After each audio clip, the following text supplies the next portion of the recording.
Days of the summit. It's a sequential series titled When the Nervous System No Longer Needs Managing. And what makes this series so powerful is Sarah's sessions come truly directly from lived experience.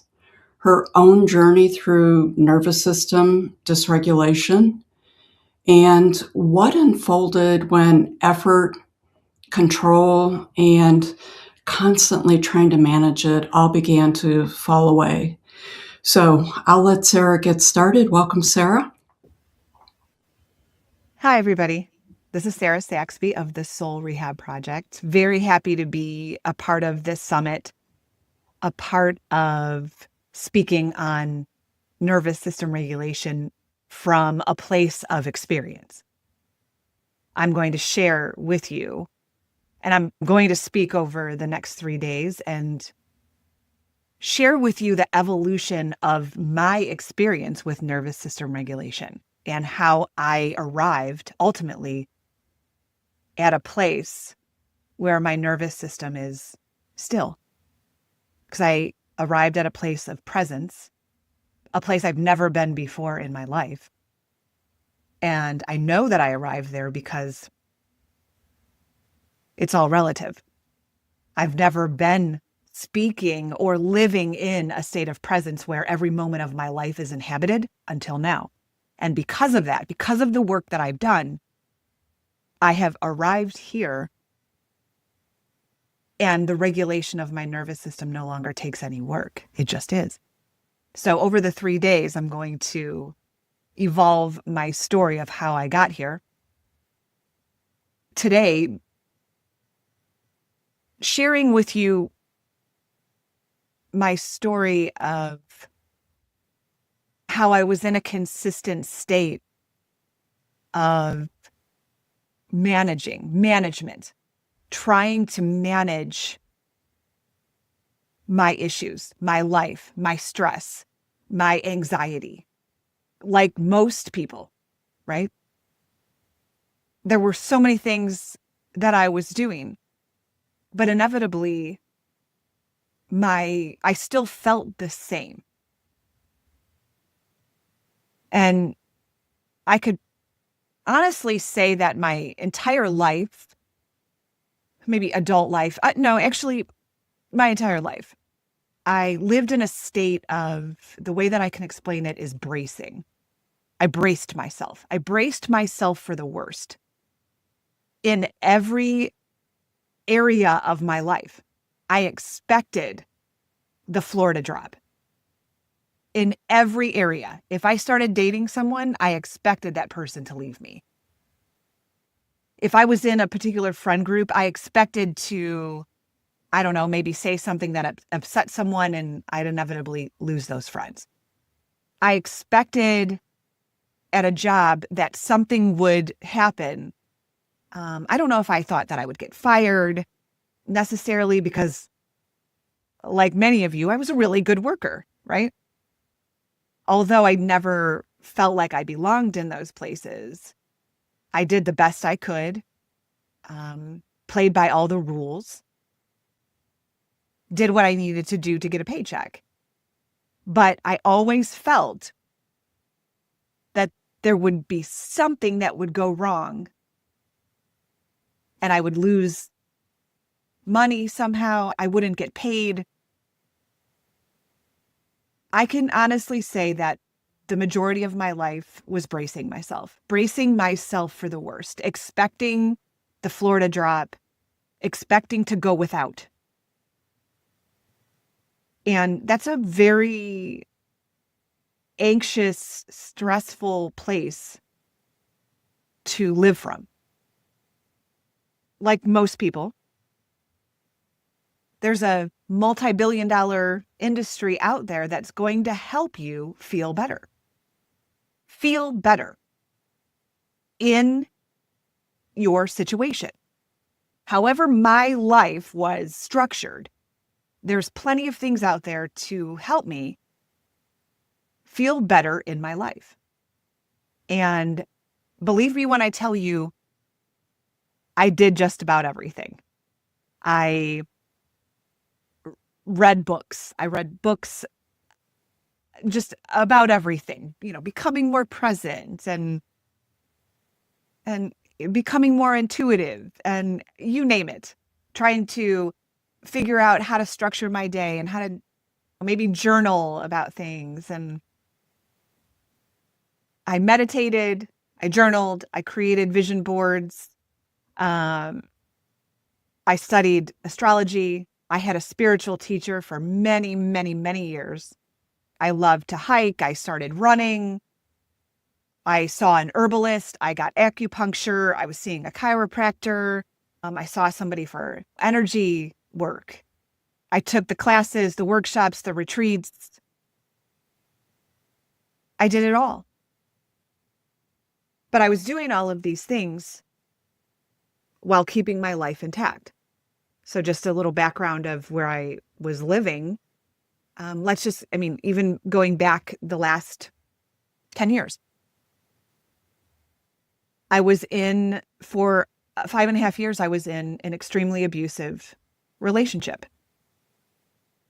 And when I was in this relationship, it was the first time I could breathe financially, right? Because I could share the burden. If the refrigerator broke, I had somebody to share the burden with, right? If my car broke down, I had somebody else's car that I could, because most of my life I've been by myself. And I traded my truth for a little security. However, that relationship was extremely abusive, not physically, so you could see it, but coercively, every way you could possibly imagine. I was being controlled. I wasn't myself. But when you're always bracing for the floor to drop out, I was taught generationally from generations before me, taught me that it doesn't matter what your circumstances are like, security is number one. And so that I carried that with me. And so regardless of how bad the relationship was, regardless of how much I was being controlled and abused and manipulated, it was better than the alternative. At least I was secure. I was sharing life's load with someone, right? Somebody could change a light bulb for me. And not only that, I was working at a job, a company, for many years that was abusive. And I'm sure many of you can relate to this, that you pretend you don't see things. You pretend you don't hear things because you need a paycheck. And a lot of times if you say things anyway, nobody does anything about it. And that's pretty much how this was. I worked in a hierarchy, and the hierarchy protected the hierarchy, for lack of a better way to say it. And so even though there was passive aggressiveness and, threats and things behind the scenes, you just pretended that it wasn't that. I pretended I didn't see things and hear things. One, because I didn't think anybody would do anything about it anyway. And two, I needed a paycheck. I couldn't live without one, right? So here I am. I'm being abused at home. There's an insurmountable amount of pressure because I had to go home every day and know that I was going to be controlled. I wasn't allowed to, I say I wasn't allowed, but that's how it felt anyway. So I just, I stopped going out with friends and I stopped talking to friends because I couldn't do it on my own. He always had to be involved and I couldn't spend any money. I just stopped living my life at home and I had to follow his rules or I wouldn't be able to go to sleep because of the lectures. And So the lesser of two evils was my job at that point. Although the job was abusive, the job was extremely taxing mentally, psychologically, and there was a lot of pressure because you're making rich people richer, right? And if the rich people don't get what they want, they get really pissed and they will speak their mind. And then all of a sudden you look like you're not doing enough. You look like you're incapable. And that's a lot of pressure. So it was, no matter where I was, at home or at work, I was living. It was like I had weights around my ankles, around my wrists, around everything. And it didn't matter. There was no escape from it. And so my nervous system it was just at this all-time high.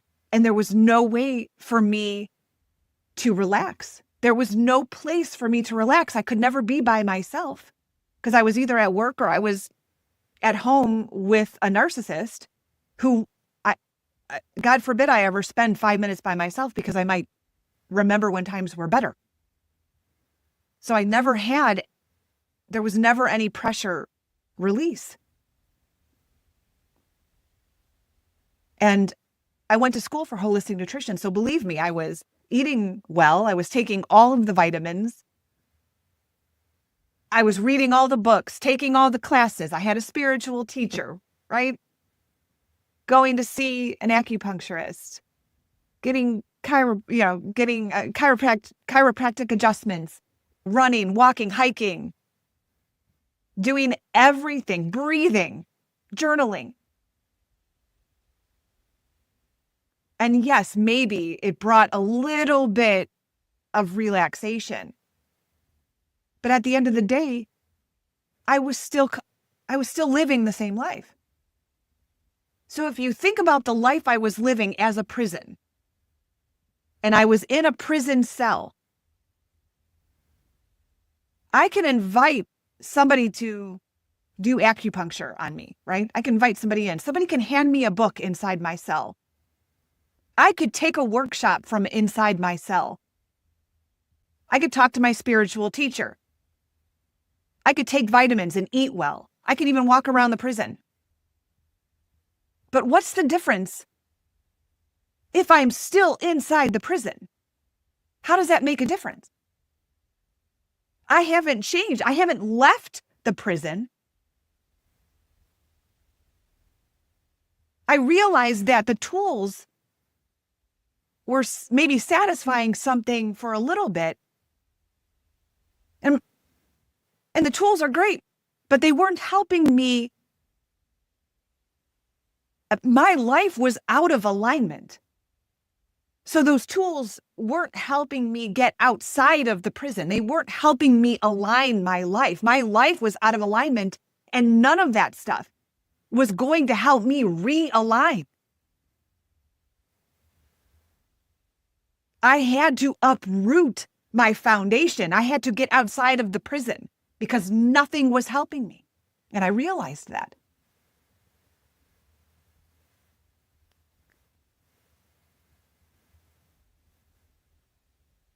So tomorrow I'm going to talk more about what I actually did